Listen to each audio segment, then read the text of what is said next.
You're sitting with someone who talks easily. Their words move without hesitation. Small frustrations, minor updates, pieces of their day placed gently on the table between you. At some point, they ask how you've been. There's a pause you don't explain. Fine. It's accurate. Just not expanded. There are other things present. Thoughts that have been developing quietly. A reaction you never fully described. But they remain where they are, not hidden. Just unspoken. The conversation continues. Later, when you're alone, the fuller version returns. It's clearer there, less interrupted. From the outside, this might look like distance.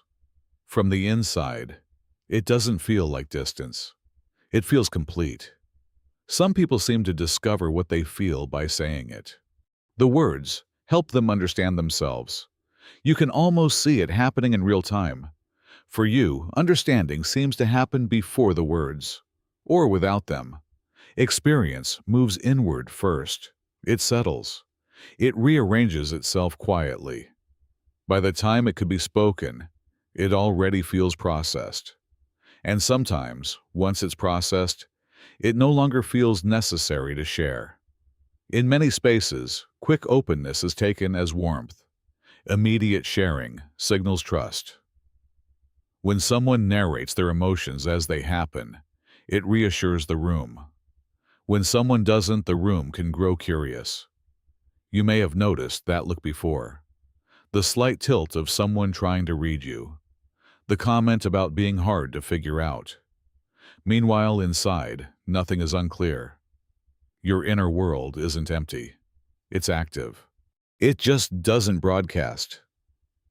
There's also something about speaking that changes an experience. Once it's out loud, it belongs partly to the listener. They respond. They interpret. They react. Sometimes that exchange feels natural. Sometimes it feels like the original shape of the feeling shifts.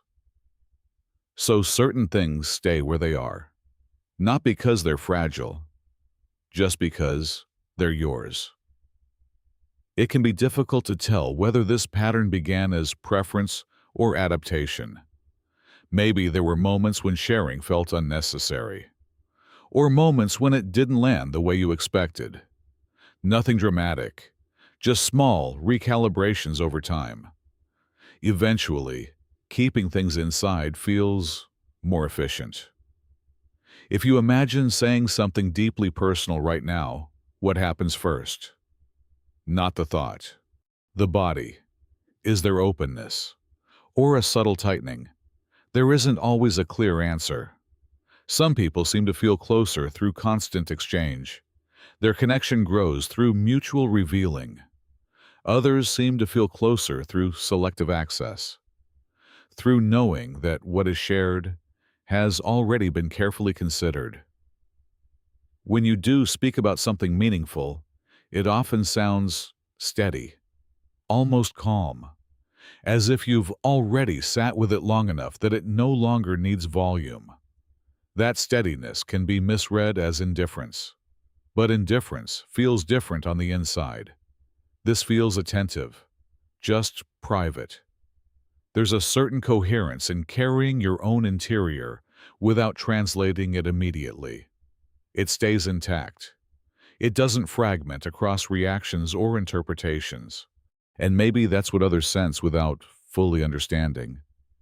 There's something present, just not fully accessible. When someone asks, "Why didn't you tell me?" it can sound like something was withheld. But sometimes, nothing was withheld. It simply never felt incomplete without being spoken.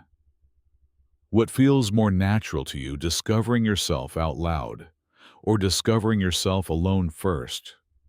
No need to answer immediately. Just noticing that the pattern exists might already say enough. Next time, it might be worth looking at what happens in the rare moments when something inside you does decide to be heard.